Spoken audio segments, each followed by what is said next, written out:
Students, आज हम लोग जानेंगे active and passive voice. Active voice और पैसिव वॉइस के बारे में आज हम लोग पढ़ेंगे। एक्टिव वॉइस उसे कहते हैं जिसमें सब्जेक्ट पहले होता है, बाद में वर्ब होता है, फिर ऑब्जेक्ट होता है, वो एक्टिव वॉइस है। पैसिव वॉइस उसे कहते हैं जिसमें ऑब्जेक्ट पहले होता है, ऑब्जेक्ट के बाद हेल्पिंग वर्ब होता है, फिर वर्ब की थर्ड फॉर्म आती है, उसे पैसिव वॉइस कहते हैं। यानी जब हम काम खुद करते हैं तो एक्टिव वॉइस में है, लेकिन अगर द्वारा लग जाता है तो वो पैसिव वॉइस हो जाता है। तो सबसे पहले हम प्रेजेंट इंडेफिनिट टेंस में देखते हैं कि पैसिव वॉइस कैसे बनाते हैं। प्रेजेंट इंडेफिनिट टेंस का स्ट्रक्चर जो टेंस का है वो आपको बताया गया था, और आप ग्रामर प्लेलिस्ट में जाके प्रेजेंट इंडेफिनिट टेंस देख सकते हैं। वाक्यों के अंत में ता है, ती है, ते हैं इत्यादि शब्द रहते हैं। तो जब इंडेफिनिट टेंस का पैसिव बनाते हैं तो पहले ऑब्जेक्ट लिखते हैं, फिर इज, एम, आर में से कोई एक, यानी अगर एक वचन सब्जेक्ट है करता है तो इज, आई है तो एम, बहुवचन करता है तो आर, इसके बाद वर्ब की थर्ड फॉर्म, फिर बाई और फिर सब्जेक्ट लिख करके पैसिव वॉइस बना देते हैं। जैसे सीता एक किताब पढ़ती है, तो ये एक्टिव वॉइस है। सीता एक किताब पढ़ती है, क्योंकि सब्जेक्ट पहले दिया हुआ है तो ये एक्टिव वॉइस है। तो इसका ट्रांसलेशन होगा Sita reads a book, active voice हो गया, सीता रीड्स ए बुक। जब इसका पैसिव वॉइस बनाएंगे तो पहले ऑब्जेक्ट लिखेंगे। ऑब्जेक्ट क्या है? A book. ऑब्जेक्ट है बुक, तो ए बुक पहले लिख देंगे। इसके बाद इज, एम, आर में से कोई एक, तो ए बुक एक वचन है तो इज आएगा। फिर वर्ब की थर्ड फॉर्म, रीड का third form, read, red, red. Spelling same रहता है, प्रोनाउंसिएशन डिफरेंट हो जाता है। तो ए बुक इज रेड, फिर बाई लगाते हैं, फिर सब्जेक्ट लिखते हैं, सब्जेक्ट सीता है तो by Sita. A book is red by Sita. इसी तरह एक और सेंटेंस लेते हैं।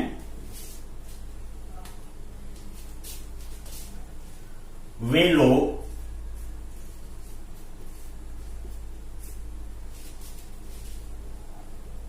यह काम करते हैं। वे लोग यह काम करते हैं, प्रेजेंट इंडेफिनिट टेंस है, तो इसका ट्रांसलेशन बनेगा वे लोग, दे करते हैं, डू, तो चूंकि बहुवचन है तो डू ही रहेगा, डज नहीं होगा। दे डू यह काम, this work, they do this work. अब अगर इसका पैसिव बनाएंगे तो ऑब्जेक्ट पहले आ जाएगा, दिस वर्क, दिस वर्क, फिर इज, डू का third form, do, did, done, this work is done by, फिर सब्जेक्ट दे है, देम हो जाएगा, this work is done by them. तो ट्रांसलेशन ये एक्टिव है और ये पैसिव है। इसको कॉपी पे लिख लीजिए।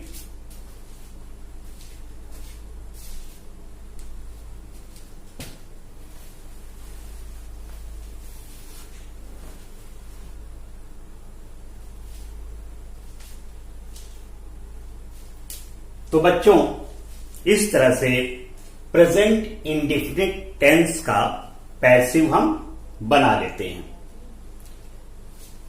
पहले ऑब्जेक्ट लिखते हैं, फिर इज, एम, आर, फिर वर्ब की थर्ड फॉर्म, फिर बाई और लास्ट में सब्जेक्ट। सब्जेक्ट लास्ट में आ गया तो पैसिव वॉइस हो गया। और पैसिव वॉइस में हमेशा वर्ब की थर्ड फॉर्म आती है, इस बात का विशेष रूप से आप लोग ध्यान दीजिएगा। पैसिव वॉइस में वर्ब की थर्ड फॉर्म आती है। अब हम लोग आते हैं निगेटिव सेंटेंसेस पे। निगेटिव नकारात्मक वाक्यों पे आते हैं। NEGATY negative sentences. Negative sentences में इज एम आर के बाद नॉट लगा देते हैं। निगेटिव सेंटेंसेस में इज एम आर के बाद नॉट, बाकी सारा स्ट्रक्चर उसी तरह रहेगा। ऑब्जेक्ट, फिर इज एम आर में से कोई एक, फिर नॉट, वर्ब की थर्ड फॉर्म, फिर बाई, फिर सब्जेक्ट। जैसे सेंटेंस है, सीता एक किताब नहीं पढ़ती है। सीता एक किताब नहीं पढ़ती है, तो इसका ट्रांसलेशन होगा Sita does not read a book.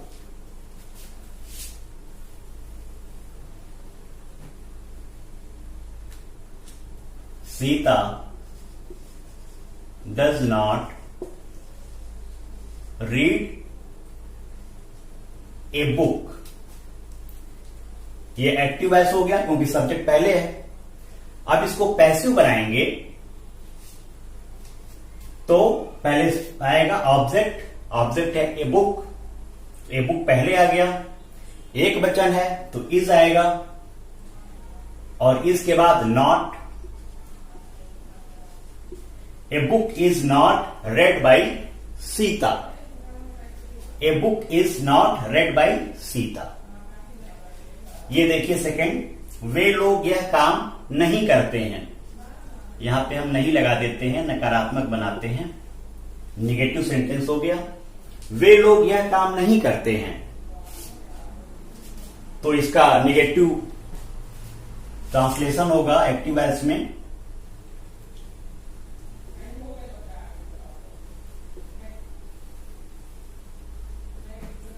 they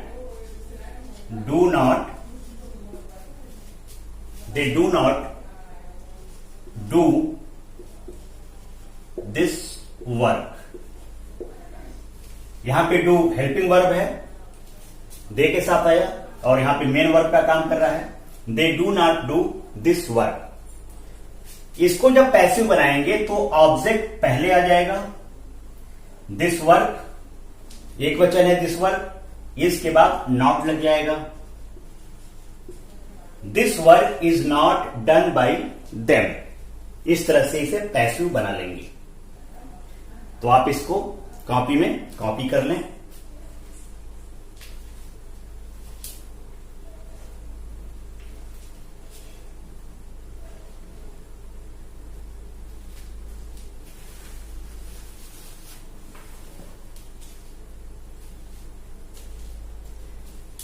तो बच्चों, आपने देखा कि कैसे प्रेजेंट इंडेफिनिट टेंस को पैसिव बनाने के लिए अफर्मेटिव सेंटेंसेस में पहले ऑब्जेक्ट आता है, फिर इज एम आर, फिर वर्ब की थर्ड फॉर्म, फिर बाई, फिर सब्जेक्ट। और निगेटिव सेंटेंसेस में ऑब्जेक्ट आता है, फिर इज एम आर में से किसी एक के बाद नॉट आता है, फिर वर्ब की थर्ड फॉर्म, फिर बॉय, फिर सब्जेक्ट। इस तरह से प्रेजेंट इंडेफिनिट टेंस के अफर्मेटिव और निगेटिव सेंटेंसेस का पैसिव बनाते हैं। अब हम लोग देखते हैं इंट्रोगेटिव सेंटेंसेस को। इंट्रोगेटिव सेंटेंसेस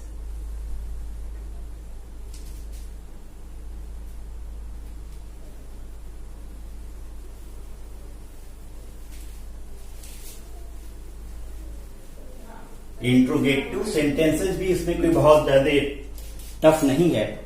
यदि आप इसे करेंगे तो आसानी से हो जाएगा। इंट्रोगेटिव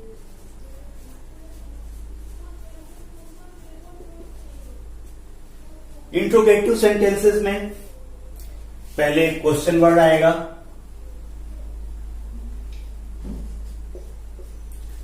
फिर इज एम आर में से कोई एक आएगा,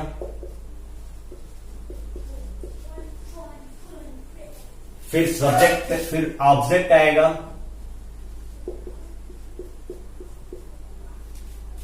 फिर वर्ब का थर्ड फॉर्म, फिर बाई, और लास्ट में सब्जेक्ट आएगा और क्वेश्चन वर्ड, क्वेश्चन मार्क आएगा। जैसे सेंटेंस है,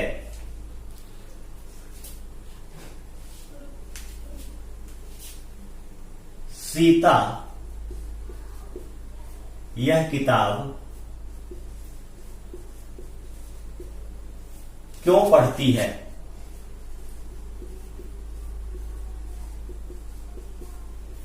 सीता यह किताब क्यों पढ़ती है? तो इसका ट्रांसलेशन होगा, why does Sita read this book?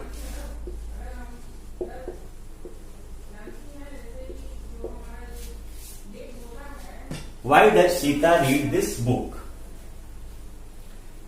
अब इसे हम पैसिव बनाएंगे। ऑब्जेक्ट क्या है?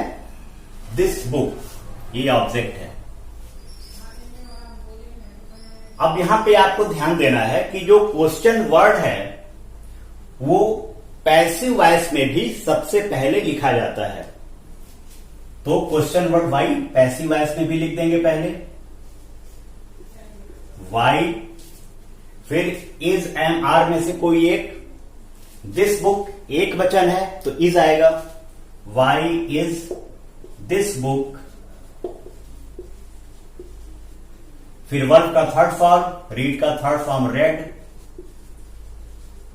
Y is this book read by Sita, ये पैसिव वॉइस हो गया। Why is this book read by Sita. एक और सेंटेंस देखते हैं,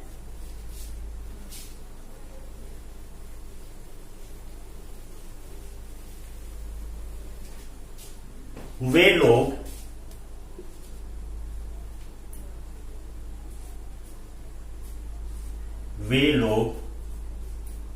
यह काम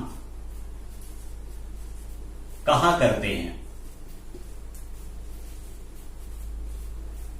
वे लोग यह काम कहां करते हैं? इसका ट्रांसलेशन होगा, डब्ल्यू वाला शब्द है तो वेयर आएगा, वेयर, वे लोग है बहुवचन तो डू आएगा, वेयर डू दे डू यह काम, दिस वर्क। ये एक्टिव वॉइस है क्योंकि सब्जेक्ट पहले आया। अब इसको पैसिव बनाएंगे तो ऑब्जेक्ट क्या है? This work. और आपने नियम में, स्ट्रक्चर में देखा है कि क्वेश्चन वर्ड पैसिव वॉइस में भी सबसे पहले होता है, यानी वेयर यहां भी पहले होगा, वेयर, फिर इज एम आर में से कोई एक, दे, तो यहां पे ऑब्जेक्ट है दिस वर्क, एक वचन है, दिस वर्क एक वचन सिंगुलर नंबर, तो दिस वर्क के लिए इज आएगा, where is this work, where is this work, work की थर्ड फॉर्म, डू का third form done, where is this work done by they, subject they है तो by them, they objective form में them हो जाता है, where is this work done by them. तो इस तरह बच्चों इंट्रोगेटिव सेंटेंसेस को प्रेजेंट इंडेफिनिट टेंस के पैसिव वॉइस में चेंज करते हैं। आप इसे कॉपी में कॉपी कर लीजिए ताकि आपको एक्सरसाइज करने में आसानी रहे।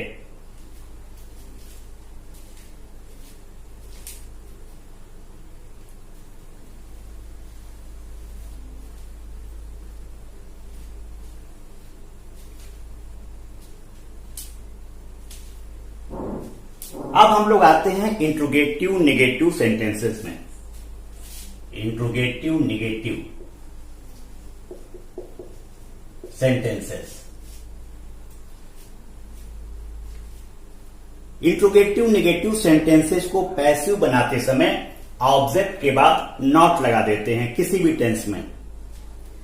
इंट्रोगेटिव नेगेटिव सेंटेंसेस को पैसिव बनाने में ऑब्जेक्ट के बाद नॉट लगाते हैं।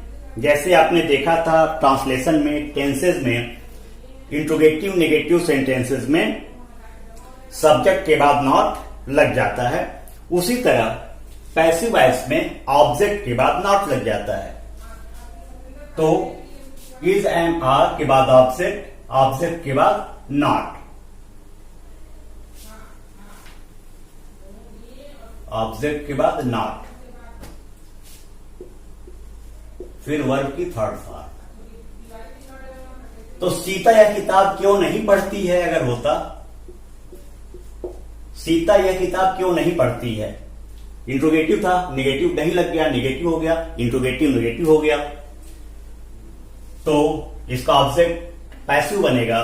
Y is this book, this book object not, why is this book not read by Sita, why is this book not read by Sita. इसी तरह होता वे लोग यह काम कहां नहीं करते हैं, कहां नहीं करते हैं, इसमें भी ऑब्जेक्ट के बाद नॉट लग जाएगा।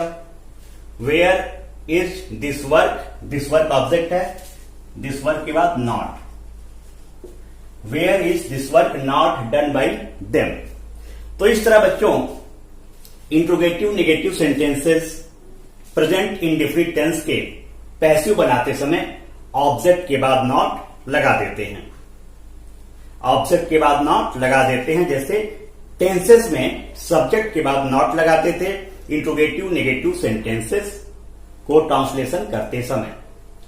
तो इस तरह से आप इसे एक्सरसाइज को करेंगे। पहले तो आप इसे कॉपी में कॉपी कर लें, उतार लें, और बुक्स में जो एक्सरसाइज दिए हुए हैं उन एक्सरसाइज को अटेम्प्ट करें। यदि कोई कंफ्यूजन होता है तो आप कमेंट बॉक्स में आके कमेंट करें, उन कंफ्यूजन को रिप्लाई किया जाएगा और कंफ्यूजन को दूर किया जाएगा। तो आपके लिए जरूरी है इस चीज को कॉपी पे उतारना, क्योंकि आप जितना ही प्रैक्टिस करेंगे उतने ही अच्छे तरीके से ग्रामर आप सीखेंगे। तो आप इस चीज को कॉपी पे, फेयर कॉपी पे कॉपी करें और एक्सरसाइजेस को, बुक्स के एक्सरसाइजेस को अटेम्प्ट करें।